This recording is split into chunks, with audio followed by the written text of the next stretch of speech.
Patintero is a conventional Filipino children's amusement and was one of the foremost well-known outdoor games played by children in the Philippines. It was moreover known as harangang taga or tubigan. Inquisitive about the name? Are you being curious about it? Patintero is determined from the Spanish word tinte, tint, or ink in reference to the drawn lines. Another title for it is tubigan, tubiganay, or tubig-tubig, or so-called water amusement or water games, due to the reality that the grid lines are too commonly drawn by wetting the ground with water. It is additionally known as harangang taga or harang taga, truly implies block and catch, alluding to the game mechanics. Other title of the game incorporates lumpas in Igorot, sabatan for Kapampangan, sinibon or serbab in Ilocano, and tadlas for 4 players or biros-biros for 6 in Eastern Visayas. Patintero is played on a rectangular grid drawn into the ground. The rectangle is usually 5 to 6 meters or 16 to 20 feet in length and 4 meters or 13 feet wide. It is subdivided into 4 to 6 equal parts by drawing a central lengthwise line and then 1 to 2 crosswise lines. The size of the rectangle and the number of subdivisions can be adjusted based on the number of players. The individual squares in the grid must be large enough that someone can stay in the middle out of reach from someone standing on the lines.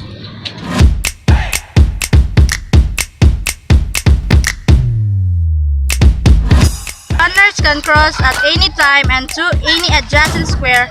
However, they can only exit the playing rectangle at the both ends of the rectangle. Once a runner is tagged, they are out at will seat of the match until the next game. Players score points when they complete isang gabi or one night a full circuit of the playing rectangle from one end to the other and back again.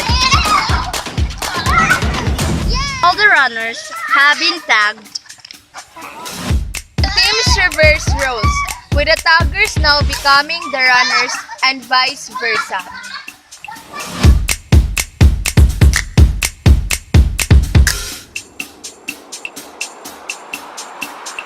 Patintero.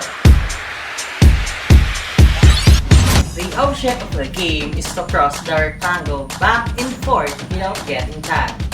One tagger is usually assigned per crosswise line. Taggers can only move along the respective lines, with the exception of the tagger on the first line, who is regarded as the team leader or what we call patotot. Unlike taggers, the patotot can also move along the central lengthwise line. Taggers can tag runners at any time, including those already past them, but both of their feet must always be on the lines. Taggers are tagging a runner when none or only one foot is contacting the line is not counted. Please watch this video, take a look, have fun, and learn.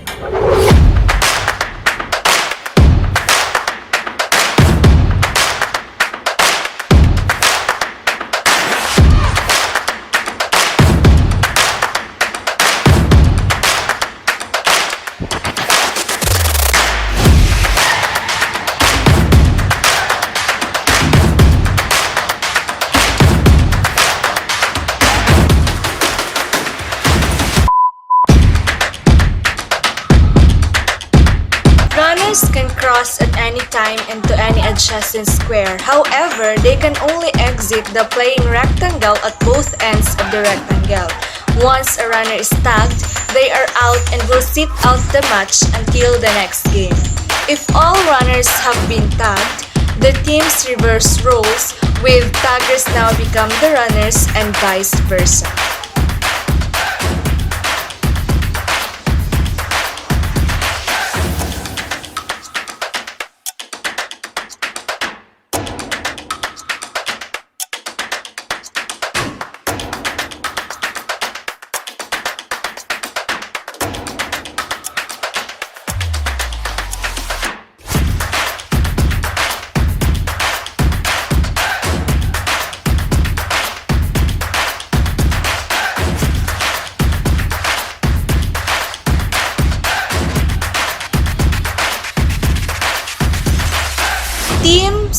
score points when they complete isang gabi, a full circuit of the playing rectangle from one end to the other and back again.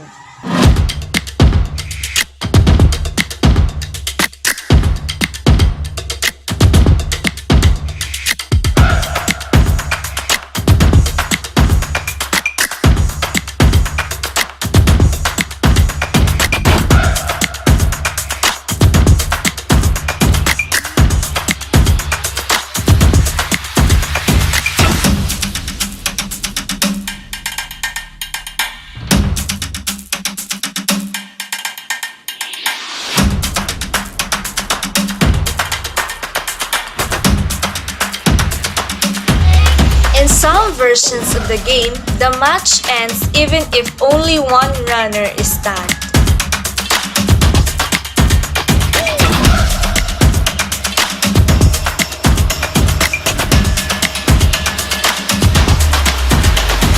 Modern versions, there is only sometimes a time limit for how long runners can attempt to score points.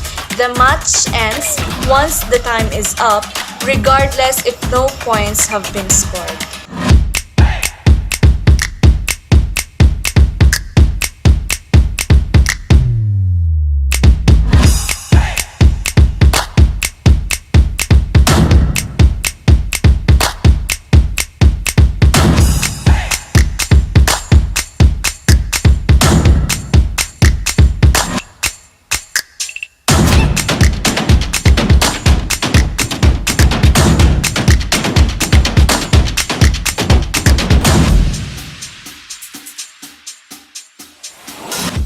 And now we will be discussing about the terms to be familiarized.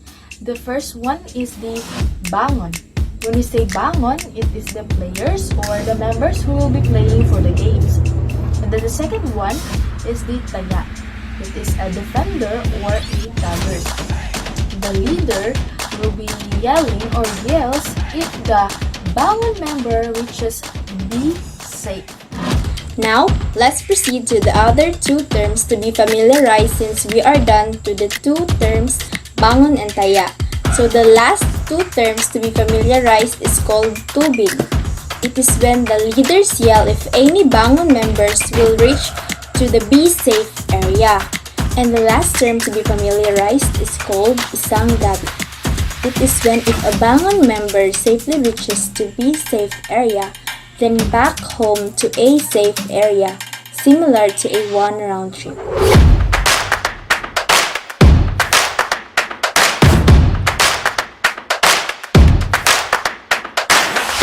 First, the game starts with a toss of a coin to decide the team that becomes the passer or runner. Second, there is a time limit of 2 minutes for each team to score. Third, once the 2 minute elapses, two teams change sides and the guards become the passers and vice versa. Fourth, the passers or runner are supposed to cross the lines from the starting point and back to earn a point.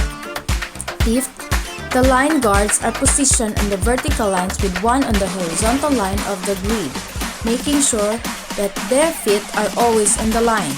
Sixth, the Patintero objectives of the line guards include tagging the passer or runners with their powered or butterfly hands, blocking them from passing the lines.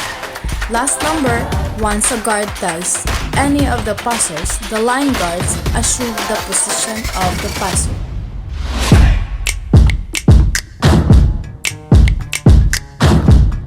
Here's the instructions on how to play Patintero. First, draw a massive rectangle on the ground using chalk for clarity and divide it into smaller rectangles depending on the number of players. The Patintero drawing involves 6 to 8 smaller rectangles. Second, the players should form two teams with an equal number of players where one team plays defensive and the guards the other teams, passing the lines. The two teams make up the guards and the runners. Third, the guards assign a player to the lateral line in the middle of the rectangle and in the other players on each horizontal line. The objective of the runner is to get across to the one end of the big rectangle and back without being touched or tagged by a guard. During the game, The guard should ensure they have both feet on the ground before tagging their opponent, otherwise it will not count.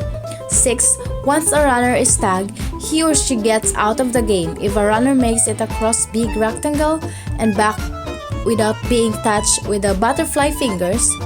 They earn a point. 7. Once all the runners of a team have been tagged, it's game over. The materials needed in playing Patintero are the following: chalk, charcoal, and water. It would be played in the area with flat ground.